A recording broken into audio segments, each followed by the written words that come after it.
So here it is. This is going to be our hot take June is what I'm going to call it, even though I think it's July. No, oh, nope, it's still June. So I can still call it hot take June. This is Shadows of the Galaxy. June by 1 day. Tier rankings. And this is essentially like we are pushing it with that June theory crafting here. But we are going to do, I wanted to do some of these leaders because I thought it would be kind of fun, right? To decide where some of these leaders we feel they're going to fit out, even though we haven't really gotten a chance to play with very many of them. So I don't know about you, but I have not played with 80% of these leaders. But I thought I haven't played with any of them. Let's just done any set 2 things. You're killing me. You're killing me, Alex. It doesn't matter. We're still gonna do it. You could give us your thoughts on which one, where you feel that they are, and then when we hit to the end of set 2, what we could do is we can actually cycle back around and we could see where we ended up. So, all right. So we're gonna take Bo-Katan first. Where do you think Bo-Katan fits into this? I'll give your opinion first, because I have possibly some things to say about Bo-Katan. All right. So do we want to read the card? Or, I don't remember. Did we read the card last time? I don't think we did. I don't think we did, but it's also because everyone's familiar with the first set. So I'll just quickly go through what Bo-Katan does, right? So she comes out on 6. Her normal action, exhaust her. If you attack with the Mandalorian unit that's phased, deal 1 damage to a unit. She comes out on 6. She's a 4/7. On attack, you may deal 1 damage to a unit. If you attacked with another Mandalorian unit this phase, you may deal 1 damage to a unit, which could be the same or a different unit. Yeah.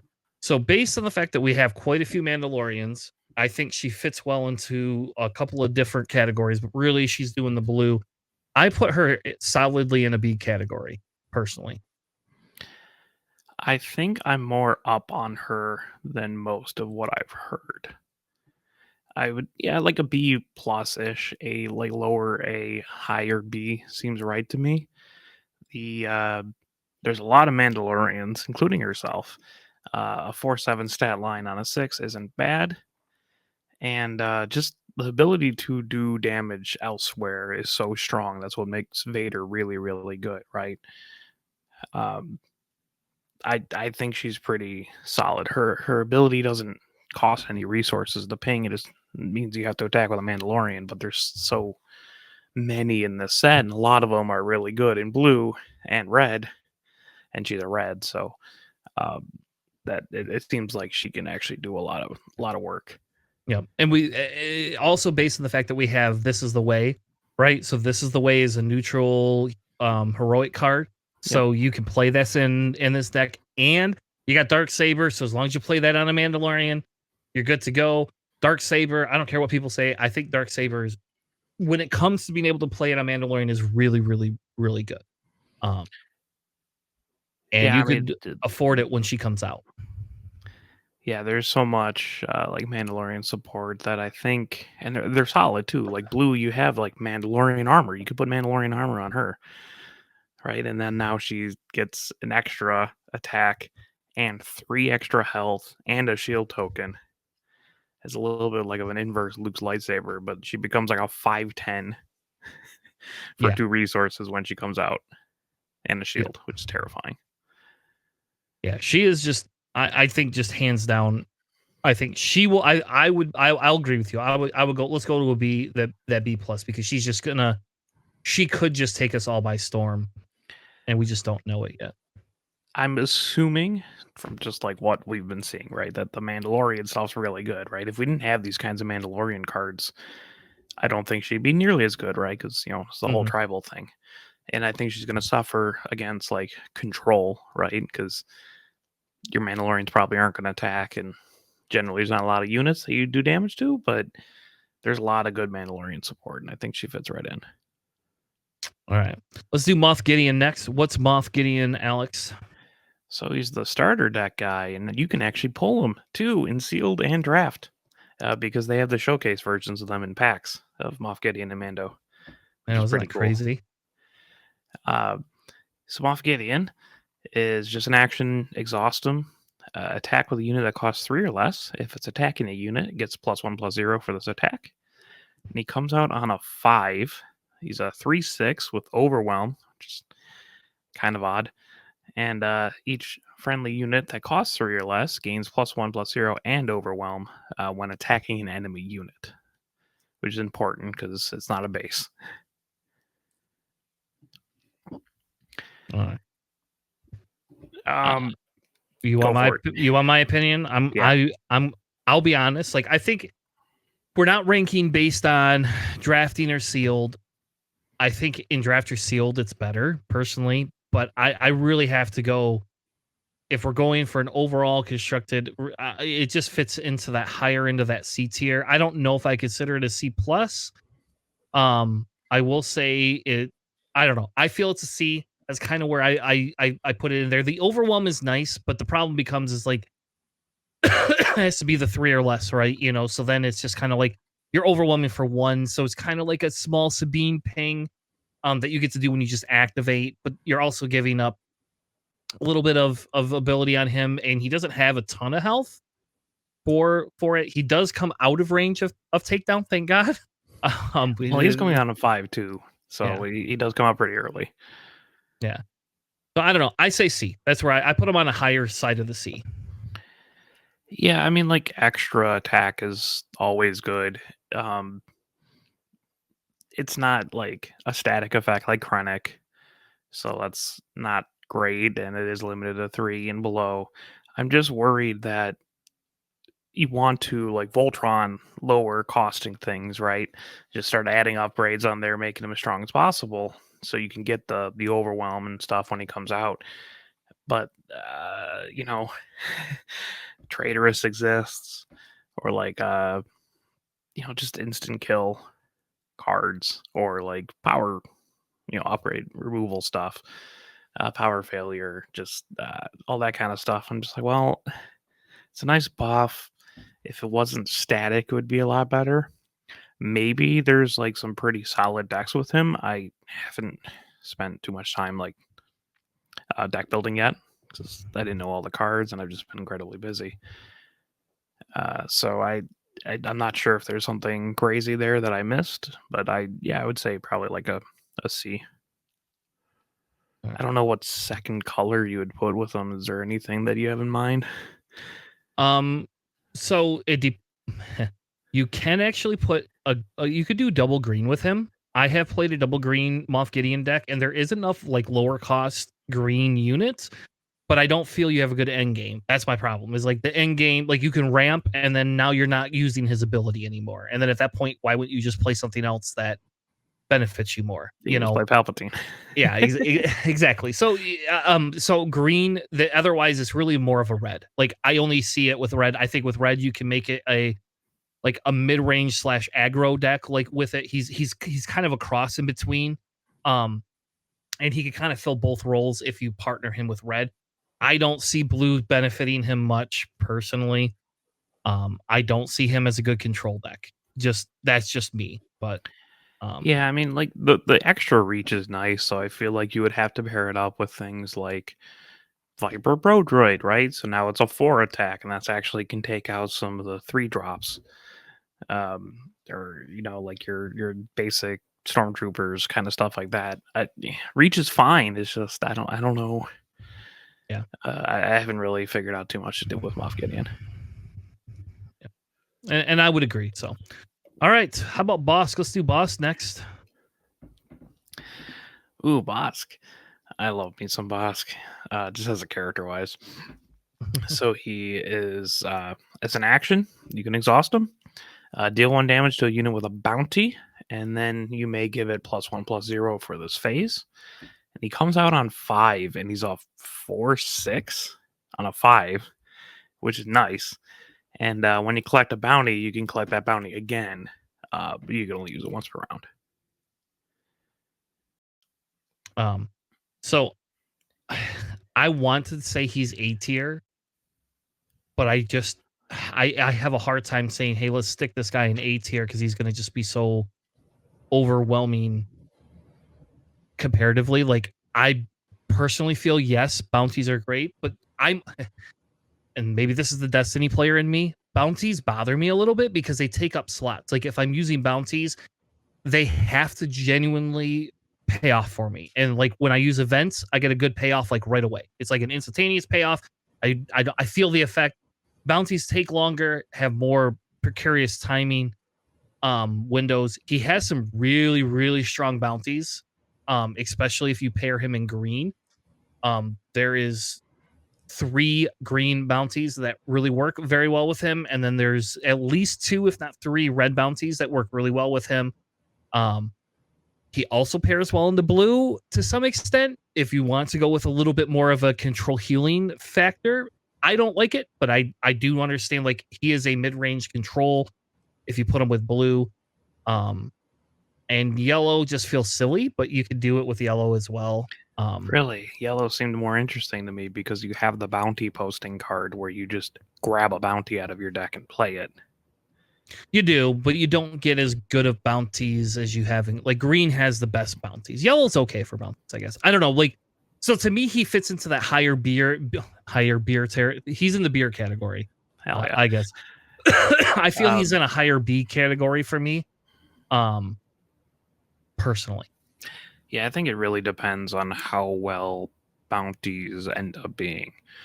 For me, he seems very much like an like aggro, like a very aggressive, like hitting, like hard hitting kind of deck. Because a lot of like the red bounties are like do 2 to 3 damage to this base, uh, draw some more cards, just hit harder. And then you also have like punishing one and Dengar, which naturally fits really well for his ability. And his fellow Trandoshan hunters and Django and all that kind of stuff, and Chris Hansen. Like, there's a bunch of good bounties in red, so I can see that deck kind of working. Yeah, it's just I'm not. It really depends. Like, it's so situational on like what's the critical mass for the bounties you want to put in your deck, right? Because you want to have bounties for Bosk, but if you don't draw it, like you can't just solely depend on bounties. It's kind of weird his ability because it's like you want to have a lot of bounties, but also they're basically dead cards because you don't have a board if you're just playing bounties, right? Like it's harder to kill the guys if you just have a fistful of bounties. So Yeah. I'd say maybe like a beer, like a beer tea. I wouldn't put like a higher B. I would actually put Bo-Katan ahead of Bosk, but it really depends on how bounties shake out. Yeah. And I think the problem is you have to figure out what you're cutting for them, right? And that's my problem is I have either wanted to run larger decks, which then mess up some of the stuff that I want to do. So Yeah, I feel like for like a heavy bounty deck, you're gonna need like 60 cards almost. Like you still want to have a particular ratio of units. all right, let's do Hunter next. Oh boy. Ah man, so side note, I think Hunter is probably my favorite showcase card in the set. Fair enough. So Hunter, a lot of text. The action, 1 resource, exhaust them. Reveal a resource you control. If it shares a name with a friendly unique unit, return the resource to its owner's hand and put the top card of your deck into play as a resource. And he comes out on 7, and he's a 5/8 with Overwhelm. And on attack, it's kind of the same thing. You may reveal a resource you control if it shares the same name. If it shares a name with a friendly unique unit, return the resource to the owner's hand and put the top card of your deck into play as a resource. So obviously you're very clone-based deck on this one. Where do you rate them? So I think in every case but one, he falls into a C category, personally. And I would say lower than Gideon. I would actually play Gideon over Hunter. I will tell you, in my opinion, in like draft or sealed, he's trash. But in a in a regular deck, I think he's okay. I've had some success with him in double green, but again, it's just there's not a lot of clones. Yeah, and that's pretty things. ironic. So really, like, we know what next set's gonna be, and I bet you next set he gets a buff. So for now, I consider him mid-ish C tier, if not lower C tier. But I also have not spent a great deal of time playing him because I haven't found his ability. I find his leader flip is the only thing I care about. I actually don't care as much about his ability. His leader flip is pretty good though.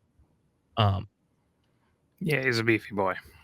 Yeah, and he hits like a truck. I'll tell you what, holy crap. I did not realize either. There's things you can do with him once he flips that you need like a Fell the Dragon or a what is that, Rivals Fall card. To just, those are the two cards you need. Those are the only things that take care of him. So I don't know. That's I consider, for now, I would consider it C tier.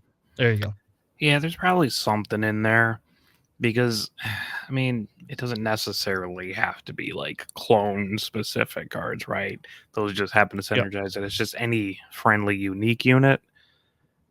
So if you have like a whole bunch of smuggle, unique cards or something, it can perform better. But yeah, I would also probably take Gideon over Hunter.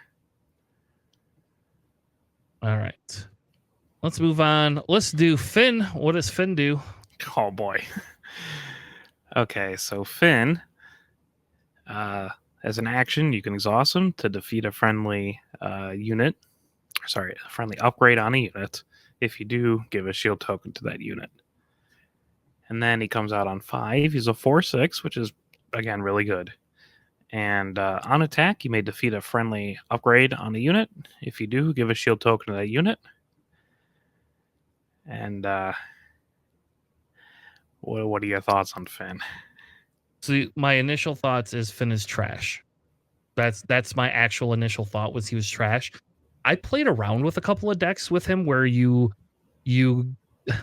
again, we like, I don't know. Here's the problem. When I look at him and I look at Ray, I'd rather have my 3 restore, but I won't lie and tell you that Finn has some synergy with some of those similar cards that Ray has synergy with, but for different reasons. Not because you can give it experience tokens, but for example, there's like a Mando one where it comes out and gives another token to another Mando unit, different things like that. He has playability, and I don't think he's completely awful, but I'm going to again say I would rather take Moff Gideon if I have to over Finn personally. And I don't, maybe it's because he's not my play style, I guess. Maybe that's what it is. But outside of certain upgrades, like I hate defeating an upgrade to just give it a shield, you know.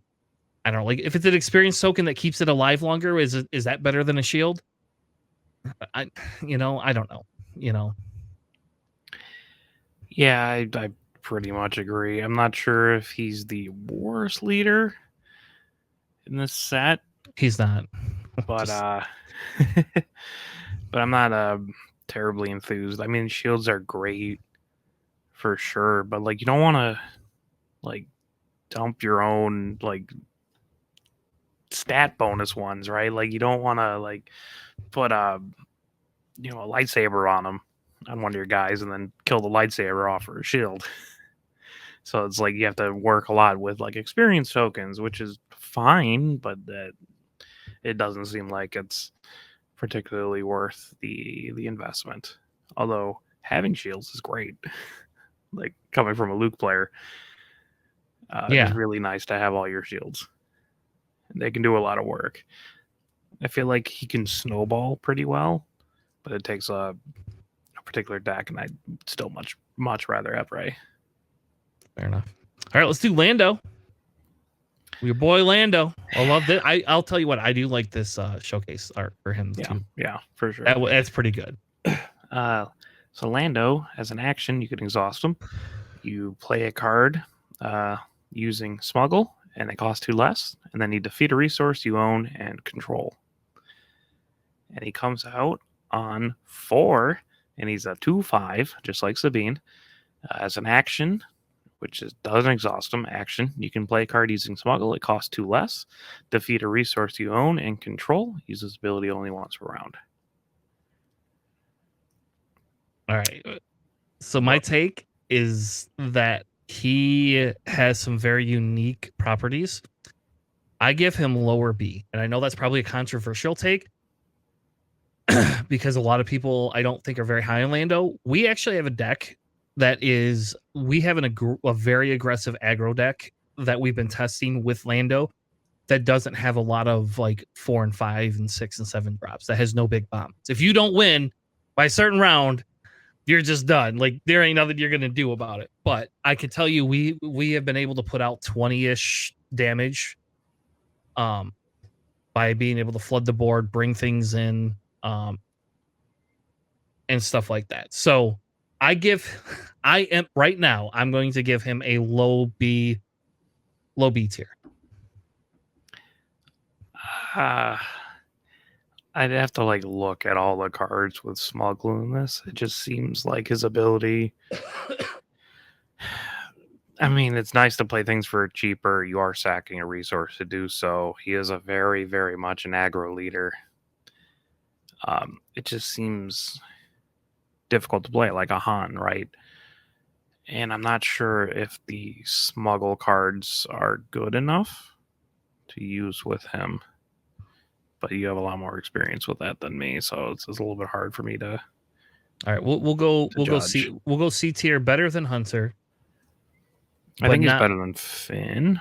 Yeah, but not better than, we'll say, Moff Gideon. We'll just put him at the same as a Moff for now. I might even take him over Moff Gideon. Honestly, I don't know. It's pretty hard to tell. Okay, we're gonna go mid. We're gonna go mid C, or a high C, low B. There you go. We're gonna make a decision and call it a day. Now we have a counterpart.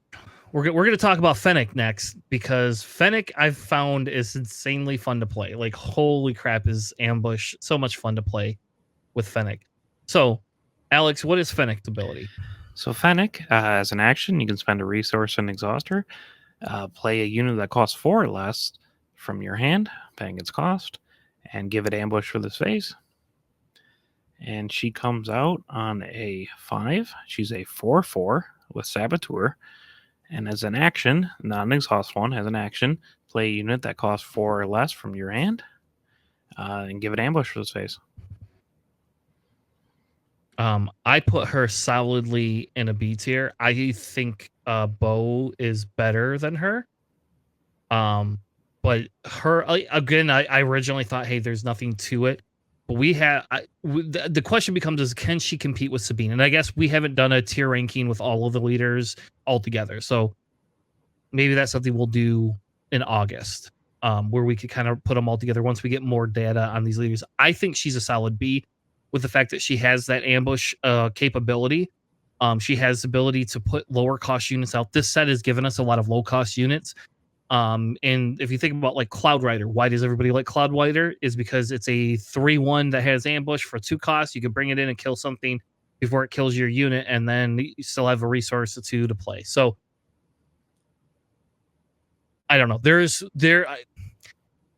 I will tell you, K2SO is super awesome with this. Like, you don't need the heroic sacrifice per se. It is nice, but you can just run K2SO into something and blow up and do damage to the base. So, and when she's on her, I think her biggest downside is when she's on her unit side. If you do not protect her, you lose it. But if you let her alone, like if they can flood the board with Sentinel and they don't have hand removal or removal from hand, her ability is just stupid. It's just dumb as crap. Like, just being able to do it. But I will tell you, her leader side does not live very long. Nobody wants to let that thing live. So yeah, she seems like a pretty solid B, maybe B plus. I feel like I would take her over Bosk because I feel like she fits my playstyle a little bit more than Bosk. But also I feel like I'd be building a different Fennec deck than most people. Because she seems very good for control for me and less so aggro. Because you play something out of hand, you kill their unit on the board. Like, just the tempo gain for that is really, really good. Yeah. All right, we'll go with B. That's fine. All right, how about our boy Jabba? Where are we putting Jabba? Oh man. Okay. So Jabba, as an action, you can exhaust him, choose a unit for this phase that gains bounty. The next unit you play this phase costs 1 less. And then when Jabba comes out, on a 7, he's a 212.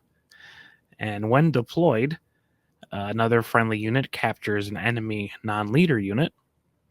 And as an action, you can exhaust him to choose a unit for this phase against bounty. The next unit you play costs 2 less. So if you stack it right on the turn he comes out, you can make a unit cost 3 less. Yep. Yeah. And if you manage to do that, then you can just play his own Rancor for like 4 or something silly like that. So just throwing it out there. What are your thoughts on Jabba? Personal opinion, between the fact that he is a thick boy and there's not really a big upside to murdering him, I feel he's 100% A tier. And I also don't feel it's just solely his ability. I think his ability kind of brings in like gravy train, but the fact that he's green means he's got native ramp in his deck, right? Like that's green's natural ramp. And then on top of that, there's actually so many cards that synergize with him that's not even funny. For example, Bounty Hunter.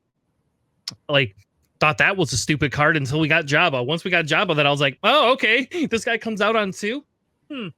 All right, I'm good with that. Like, I will tell you that I've had a unit. I played like a probe droid. Then I action Jabba the next turn, put the 1 on. Then I put out that Bounty Hunter for the 2, right? And then you still got your resource to play a bounty, to play whatever else you want, McClunky maybe. This any sort of crazy thing. So I give him a solid A. Like, I think he could be pushing S tier, but I'm gonna avoid saying S tier for now and just say I think he's a solid A. Yeah, I'm not sure if we can make a judgment for any leader to be an S tier yet. But yeah, I'm not sure if he's the best leader, but he's definitely my favorite here. I think he's high up there. I think A is pretty solid for him. And it might also just be because we play a lot of Palpatine, right? So we're very attracted to this ability. Yep. I'm pretty sure that's 100% why we rank him so high. Especially because he just, he captures units, but the giving a bounty just intrinsically in your leader is so good. And just all the other things that like interacts with bounties. He just enables it all, like you were saying with the reputable hunter, right? So now you drop a 3/4 for 2 resources, right? Just you can do it on the first turn. You can just give your opponent a bounty. Like, you don't need to claim it. You can just give your opponent a bounty and drop the reputable hunter on turn 1. It's a 3/4. Yeah, and that's kind of a pain to do. Yep. Haxion Brood comes in with a shield. Like, right. Okay, like you always have a bounty for anything that requires it, and that's very strong. And I think Capture is going to be really good, and he works really well with Capture, especially his body himself, right? Just being a 212. I mean, he can't do it on himself for his ability, but like you have to go through a lot of Jabba in order to kill him off, unless you like rivals follow him or something. Yeah, which I've had people do to me, just so you know. Like, people get so sick of it. It's like, all right, well, I'll just go back to my other side of giving bounties then. Thank you. Yeah. And like, I will say I have only played him in yellow so far, but I feel that I feel just like Palpatine has kind of that wide spectrum that you can kind of work with. I feel Jabba's going to be very similar-ish to that. Yellow was obviously just the native color because it had so many bounty hunters and like bounty aspects, things to it. But do not count Jabba out. This is so. And the other thing, I don't know, I love Jabba so much because I think it just annoys people, and that's why I like to play Palpatine, because it is like, you hate when Palpatine steals your unit, you hate when you traitorous, and Palpatine can do it without even traitorous-ing if he wants it. Like, Jabba feels the same way, like, oh, I just gave your guy a bounty. What are you gonna do about it? Like, I don't know. So good. I think Jabba's hands down one of my favorite leaders in the set. Yeah, he's definitely my favorite, and I think he is pretty like up there. But we'll see. But I just I can see a lot of potential with that kind of ability. All right, we're gonna pick Boba Fett Senior, is what I'm calling him. Senior Boba. We have here. What does Boba do? Okay, so we got a hero boba now. Yeah, the way he The was supposed to be at 6 resources, not 5. he is he's just a static ability. When you play a unit that has one or more keywords, you may exhaust this leader. If you do, give a friendly unit +1/+0 for this phase. It doesn't have to be the same one. And yeah, he comes out on 6 with his old stats of 4 and 7, and just a passive. Each other friendly unit that has one or more keywords gains +1/+0. Yep. What's your opinion on Boba? You want my honest opinion? I think Boba is not funner to play than Jabba is, but I think he is almost a little bit better than Jabba. I genuinely think he is, personally. I was going to say he is probably up there with Jabba. I think in terms of power, he's one of the ones I'm more attracted to because there's so many good keywords, and there's so many in green and rebels. Yeah. Like just an echo based defender, Sentinel's a keyword, right? Like you can play that and make it a 5/3, and that just is such a pain for 3 resources to try to get through. Yeah. I think the only thing he suffers a little bit with is can he gatekeep aggro enough to win? And I think the answer is yes, but again, that's going to take some testing and some work around. But he is, again, when we talk about Jabba, we talked about a little bit about versatility. This Boba is like so much more versatile than other leaders are. Like he really is. I mean, we made an airplane deck with him. There you go. So I guess we won't call it an airplane deck, but we made a space unit deck with him. Yeah, and like don't forget, like bounties are keywords. So if you play a unit that has a bounty on them, you can still trigger them. Yeah, which is really nice. Because sometimes you get really overstated uh, units that have like a bounty keyword on them, and they're just like, cool. Now I'm just gonna hit harder. And I still have to mention that Red 3 gives all your units raid 1, and that's a keyword. And when he comes out, now all your units get +2. Yep. All right, let's do Kylo. Okay, so Kylo is well,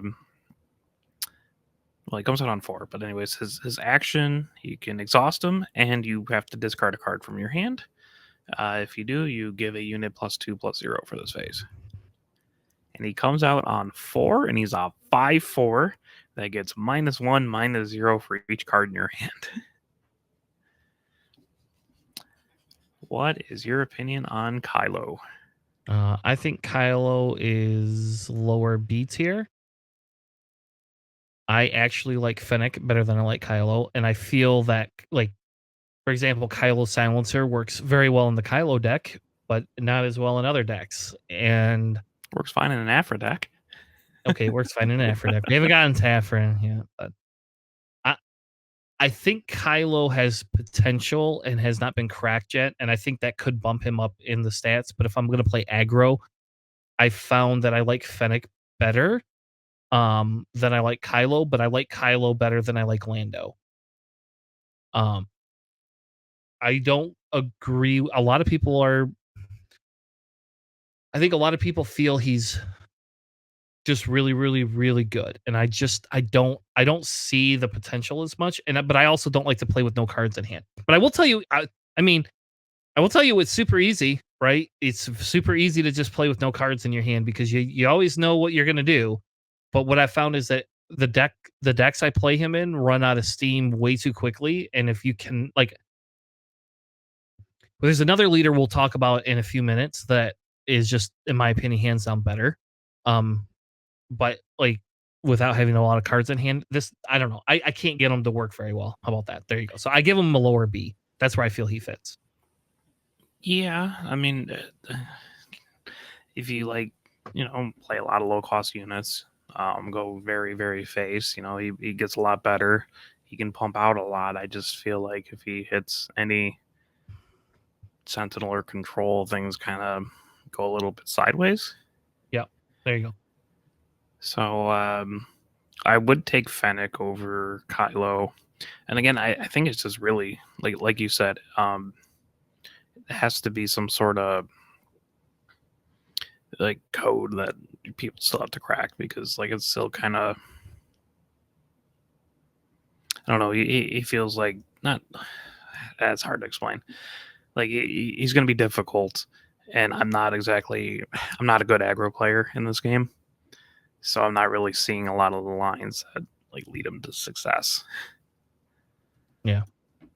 All right, so we'll just stick lower B for now. I think that's again. I think there's more to come with him. I just don't think there's a lot there right now. But that's just me. Yeah. All right, why don't we grab? Can we grab Mando? Is Mando going to cooperate with us now? Let's talk. Let's do Mando. Okay. So we got the Mandalorian. His leaders, his leader ability is when you play an upgrade, you may exhaust his leader. If you do, exhaust an enemy unit with 4 or less remaining HP. When he's out, he comes out on a 6. He's a 4/7, which is nice. And when you play an upgrade, you may exhaust an enemy unit with 6 or less remaining health. What's your thoughts on Mando? Originally, I liked him better than I liked Bo-Katan, but I actually feel Bo is more favorable to play. I think I think Mando has a lot of ability. I think the biggest issue, for my opinion, that you run into is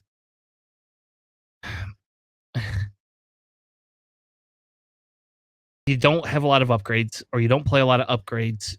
What are you doing? So the biggest issue comes is, are they getting rid of upgrades? Right? You know, what are you getting rid of when you put upgrades in your deck? Are you going to get rid of events? Or are you going to get rid of units? If you get rid of too many units, now you don't have units to play. So I feel there's something there. I like Bo better because I feel Bo has the ability that Bo does better offensive damage. But I also feel Mando can be a sleeper. I do agree though, like the exhausting things works really well, but it's the same as Thrawn, right? Like I like it in Thrawn, but you want to know what doesn't matter in Thrawn is, well, I exhaust one unit and you put 2 more down the next turn, and I'm only exhausting one of them, and by turn 4, you've got 5 units and I can exhaust one. So they're still there. So I think it is a control style deck. He probably works decently well, but I also haven't spent. After I started working on Bo, I stopped playing Mando, to be honest with you. So personally, I kind of say he's. I don't know. I want to say he's B tier. I do, but I still struggle with him being B tier. So, do you think he should be lower or higher? Or well, I personally would like to rank him higher because it's one of my favorite characters, but no, I don't think I don't feel he goes higher. Yeah, I think a lot of people are really high up on Mando, and I don't see it. Like, you need units to play your upgrades on. So, like, if I don't know, I feel like you can get a lot of bricky hands with Mando, and that's very concerning. I mean, the exhaust is nice, but it's not like a solution. You're not dealing damage to him. I don't know. I feel like his decks is pretty hard to build, because you need like some sort of a fair amount of upgrades that are fine. Like you have some upgrade like searching and support, but also like you still need units. So maybe there's some Mando synergy. I'm sure Mandalorian synergy in there. I'm not super high up on them either. All right, I think we're gonna have to lower him. We're gonna put him. I mean, I would take Fennec over Mando for sure. Yeah, same here. I kind of feel he's maybe in the same category right now as Kylo. Maybe a little bit lower than Kylo. That's what we're gonna do. Weird that we're just agreeing at each other. I know. Usually, you and I are not in the same agreement, so I don't know. Let's do, what's this one? Let's do whatever this one is. Come on, computer. Quality content. Oh, hey, I mean, if we agree, I can't help that we agree. I know. It's just rough not having like we play very similar play styles. Fair enough. All right, why don't we do Ray next? Hopefully she'll start moving. Let's do some Ray. Okay. So Ray, as an action, you spend a resource, exhaust her, give an experience token to a unit with 2 or less power. She comes out on a 6. She's a 2/6 with Restore 3, which I can't believe they gave her Restore 3. It should probably be like a 2. And on attack, you may give an experience token to a unit with 2 or less power, and that definitely includes herself for that first attack, which is probably what you're going to be doing. Every time. Well, the first time, because it's 2 or less power, but still. Well, you know what I mean. Every time you flip her, you're doing. Unless there's a weird edge case where you need to keep like a sentinel unit alive or something. Yeah, I like Ray a lot, honestly, and it's all because of the Restore 3. Mm-hmm. Like Luke turns games around with his Restore 3, like Luke unit, right? And she can do it for a leader body, and also buffing units with 2 or less power is nice. I think there's some like cool Mandalorian stuff that she can do, because a lot of them are just like, hey, if it's an upgrade, give it +1/+1, or like a gain Sentinel if it's upgraded, and I think you can do that pretty well with Ray.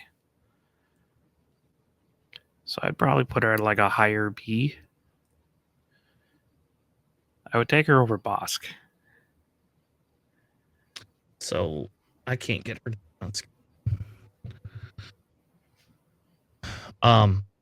So I'm going to actually disagree with you a little bit. I guess there you go. We'll have a little bit of countering dissension. Manufactured. Let's go. This is definitely not manufactured. I actually consider her A tier.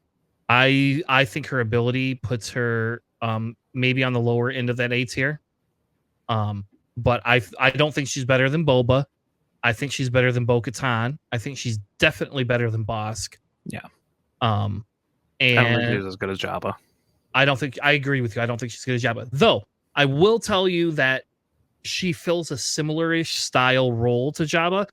I have gone through and we have looked at lower cost, like lower units, and like there is actually enough like lower end units and enough ability to draw and search your deck and do different things that she becomes a pretty aggressive target. And I think she's better than Luke, personally.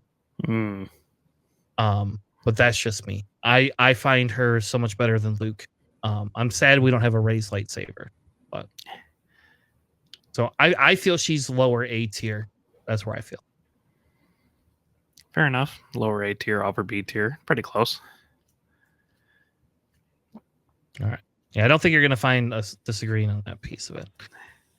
All right. Shall we do Afra next? Is that, I don't know if we dare. I know there's one leader that we'll actually disagree on for sure. Sorry, who do you want to do next? Let's do whatever this one is. Hondo, I think. Can you set aside your personal biases for Hondo? That's the real question. Yes, I can.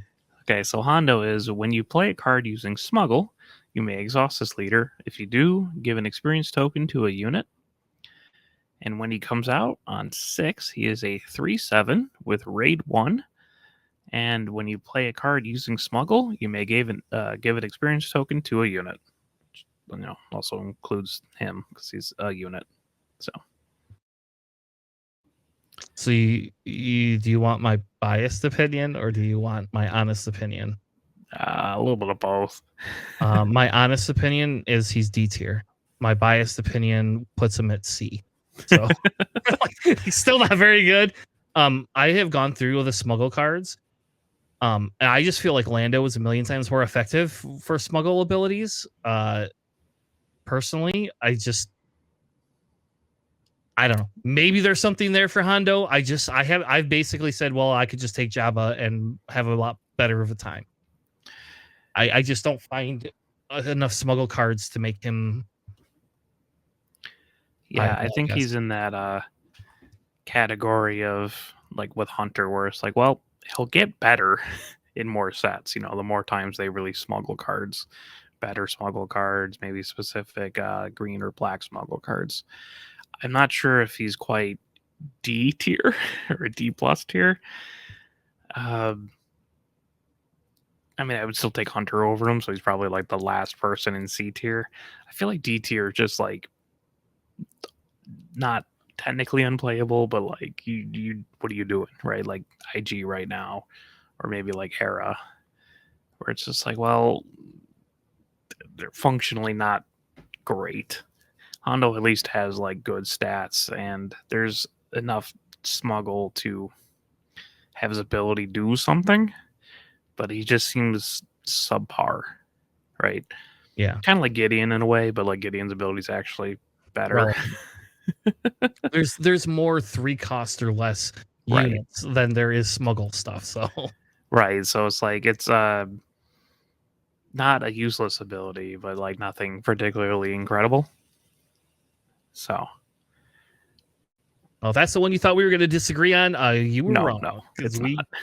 we disagree on that one. I don't know. I want Hondo to be good. That's one of my favorite characters. So let's do Gar Saxon, baby. Where do you rank Gar Saxon? So Gar Saxon has just the static ability, like Krennic. Each friendly upgraded unit gets +1/+0. And he comes out on a 6. He's a 4/7. Each friendly upgraded unit gains +1/+0 and gains when defeated. You may return an upgrade that was attached to this unit to its owner's hand. What's your opinion on Gar Saxon? B plus. Ooh, I was gonna go like A- or so.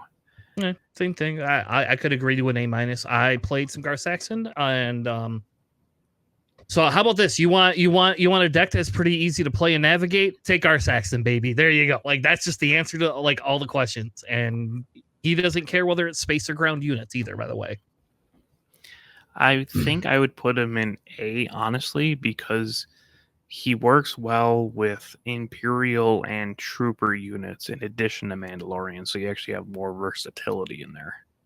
That's the only reason I would give him the bump up there. But I like him, and a lot of him being really good is just like the fact that Brutal Traditions is a card. yeah, that 2 cost blue black that like if an enemy was defeated, you could just play it from the discard pile and give them +1/+2, which turns into a +2/+2. yeah. If It's that card stupid. didn't exist, Gar Saxon would be worse. But that, yeah, I mean, you staple that in there, and he's a Mandalorian. He's got good Mandalorian synergies, and Mandalorian armor's a thing, right? And Right. now they're +2/+3 with the shield. It gets pretty nasty. I mean, okay, Alex, just being able something that comes out that gives experience, or something that comes out with a shield, like boom, there you go. Like you automatically just upgraded. He's better than Krennic in the aspect of you don't have to worry about it being damaged. You literally just have to play something that has an upgrade ability built into it, which this new set does. So, Well, I know, like just shielded units, like going into them or whatnot. Yeah, I think he's pretty good. all right, let's do Baby Han.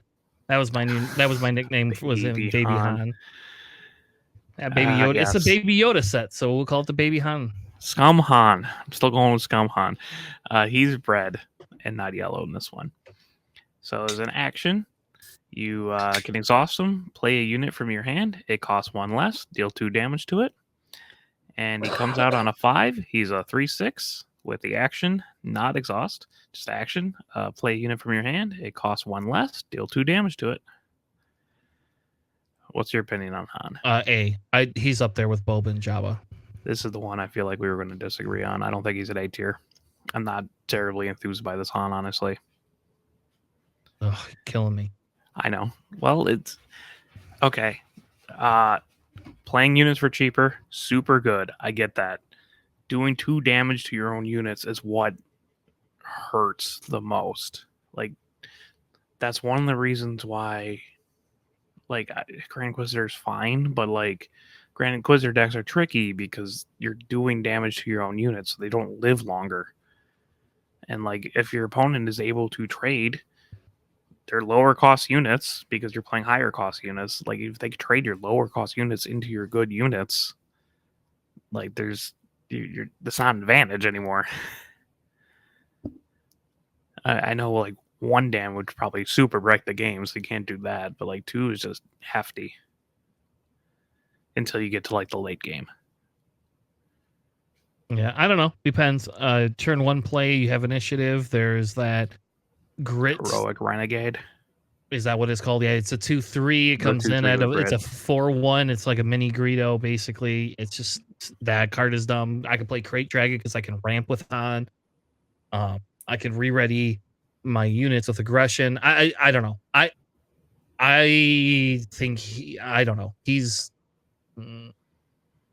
I don't agree. I'm having Yeah. a hard time saying he's less than A tier. I I'll move him to a Gar Saxton. That's my compromise. That's my compromise. No, a lot of people are really, really high on this Han. And, I get it. Again, just having like cheaper units is super good. I don't it's hard just to accept the damage. I don't know. You know who likes him? If he can't kill a Palpatine deck, Palpatine just loves this guy. So just as an FYI, if everybody starts playing Han, just play Palp. It's like, I mean, you could run Vader into them and just ping off the damage so they die more. Like, I don't know. It seems too much of a I'm destroying my own units for a marginal benefit for me. But we'll see. And, a lot of people are super, super high on this Han, and I'm not saying he's bad. Like, I'm not putting him anything past like a B tier. I just don't think he's solid in A. Let's do Afra next. Do you even have to read it? Like, does their ability do anything? Yeah, at the start of her ability is huge. At the start of the regroup phase, discard a card from your deck. Right off the top. Good for Palpatine's revenge. It's good for some things. It'll get better in time. She comes out on a 5. She's a 2/5. Her abilities, while there are 5 or more different costs among cards in your discard pile, she gets +3/+0. And when deployed, choose 3 cards in your discard pile with different names. If you do, return one of them at random to your hand. So you know what turn she doesn't like to come out at? Turn 5. Or turn 4. Because then you don't have enough discard cards in your thing unless they're killing your units. When I was messing around with Afra, I did, but that's just because I'm weird in deck building. I think she does well with cards that are like search the X amount of top cards for your deck and do it so you can always like actually get the card you need. And I think Fennec unit is incredible with her. Mm-hmm. And that's about it. Are we allowed to put this one in D tier? You hate her more than I hate her. I don't think she's like D tier. She's one of the ones I'm more excited to play. I don't think she's like mid C. I don't think she's D. That's all. Oh, that's like another I would take Afra over like Lando, but I'm super weird. I would take her over Hondo for sure. But a lot of people think she's probably just the worst one in this set, and it kind of looks like you do too. I do. I have not been able to find any synergy. Like, at least with Hunter, I have like at least 2 decks I can play with Hunter and feel good about. I can feel very bad about her. I'd rather play Hondo. So I think she's got a cool mechanic, but you like weird build things, and that's just not me. Yeah. All right, how about Kira? So Kira, she is as an action, you can spend a resource, exhaust her, deal 2 damage to a friendly unit, then give a shield token to it. She comes out on a 5. She's a 0/8 with grit. And when deployed, you heal all damage from each unit, then deal damage to each unit equal to half its remaining HP rounded down, which of course includes her, so she's just a 4/4. Are you still having a lot of fun with Kira? Yep, absolutely. Kira's my favorite in the deck. like in terms of winning. I still like Jabba better personally, but I think Kira hands down. So I don't know. I think Kira is the best one that we've gotten. And if she's not the best, she is in line with Boba and Jabba. Period. But I would consider her the top of the A tier. I would consider her the best unit personally. This was the other one. Like, I knew we were going to disagree on Han, Kira, Cad, and Afra. But yeah, I don't know. I haven't like messed around with Kira, right? I mean, theoretically, you just throw in a bunch of grid units, right, and you do damage to them. You give them shields, they hit harder. She can do a lot of stuff. She can kind of mess with things. She can heal things. I'm not sure about A tier. I think she has the potential to be broken more so than most other leaders, but I wouldn't even put her in A tier.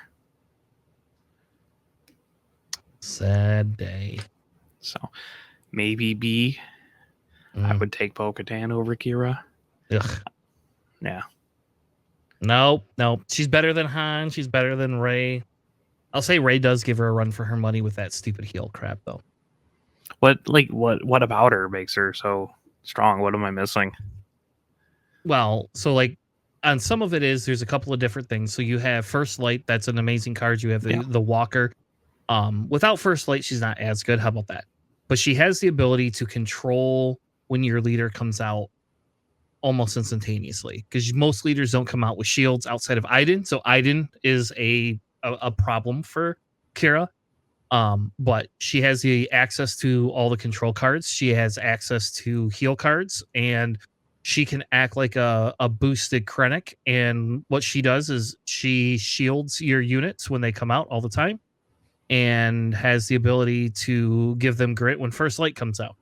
And First Light is, in my opinion, First Light is what makes a lot of that. But the fact that she can come out, and then there is synergy with Maul and other underworld units in there.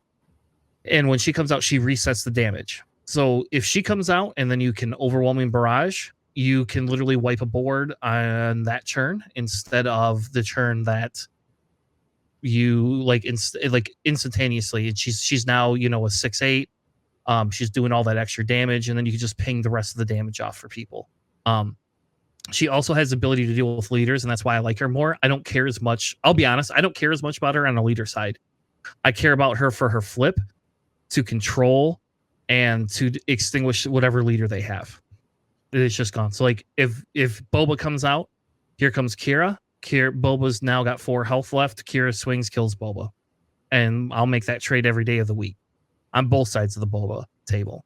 So I feel the versatility she has inside of that greenish deck, it just puts her a million tiers above somebody like a Krennic or even a Gar Saxon. Now, I will tell you she's a harder deck to navigate, in my opinion. But there you go. Like, Alex, you like to play with spice. To me, this deck has the potential for spice all over the board. Oh, she was boring to me. I don't know. I guess. I'm just not I don't see. I mean, I'm sure there's stuff there. She just doesn't seem like particularly incredible. I usually don't care if you kill my leader. Like, whatever. Usually people kill the leader within the first turn or two anyways, so. And I think they're going to do it a lot more now with things like Felt the Dragon and Rivals Fall and just all that kind of out-of-hand damage anyways, so. Yeah, only if they play blue. But I guess she's blue, so whatever. But she could do it without having to play those cards. So. Yeah, I don't know. Maybe I just don't care about my leaders as much as most people do.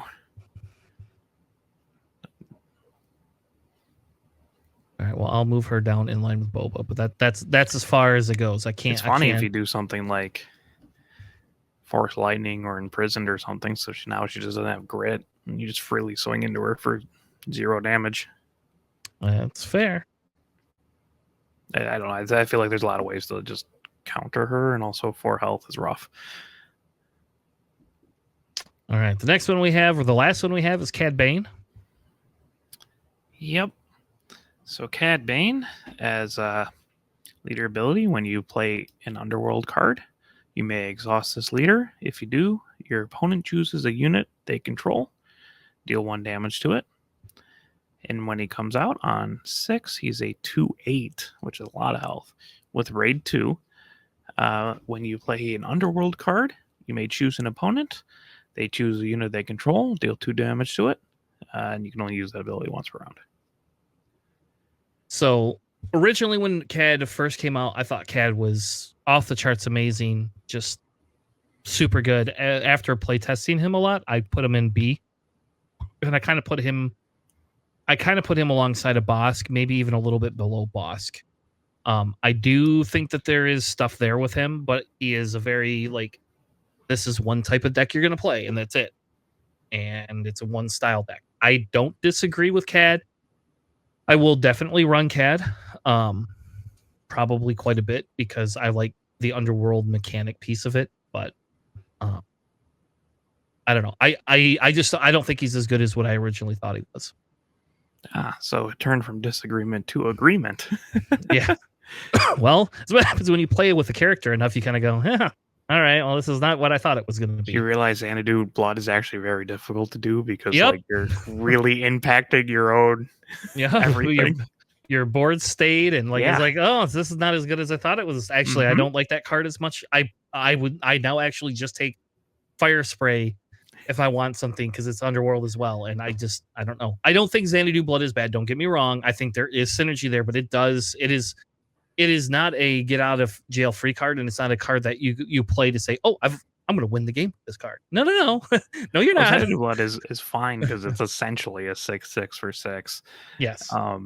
And like you don't have to use the ability, but you can like it's versatile enough that I'm fine with Xanadu Blood. I'm just mostly it's tough to keep bouncing back my own units.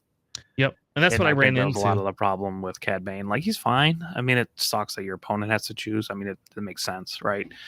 But like,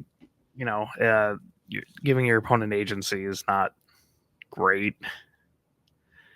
Yeah. Because if they have not even like a shielded unit, maybe like just a higher health unit or like a grit unit or something, they're like, cool, free damage. Mm-hmm. Yeah, we learned that the hard way against Kira. Like, I have the high blood enforcer that now has a grid on it. Thank you. Like, And unlike, like the different, like it is not kind of comparable to Bo-Katan, right? Because they're both dealing out damage or Vader, but your opponent choosing the damage is the problem. Like Bo-Katan can just finish off units that that maybe they traded into yours or something. Cad Bane can't really do that unless like that's their only unit they control.